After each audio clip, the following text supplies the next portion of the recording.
Welcome to Luca and Miguel. Enjoy the video. You start by making the area as clean and accessible as possible. You wash your hands thoroughly and put on gloves. Once done, remove any external jewelry layers like decorative beads. Next, inspect the piercing closely to confirm the closure mechanism and check for swelling, discharge, or embedded tissue. Once identified, prepare a sterile field with towels and a small cup for parts. Make sure saline and antiseptic are within reach before you touch the jewelry to minimize contamination and prevent further trauma. You now focus on the removal technique appropriate to the closure. Stabilize the area with your non-dominant hand to prevent twisting or tearing, and then apply gentle counterpressure while you operate the mechanism. For threaded ends, hold the bar steady and unscrew the bead slowly. For captive bead rings, depress and rotate the ring to free the bead.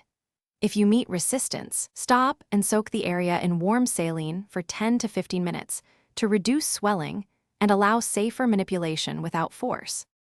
Once the jewelry is free, you immediately clean the tract with antiseptic and saline, removing any crust or bodily fluids. Apply light pressure for bleeding control and place a sterile dressing if necessary. Make sure the person avoids touching the site and follows aftercare instructions. You should check the area over the next 24 to 48 hours for increasing redness, heat, fever, or spreading pain. If the jewelry is stuck, embedded, or removal causes significant bleeding or severe pain, stop attempting and get professional medical help right away. Thanks for watching and please subscribe. It's the best investment you'll ever make.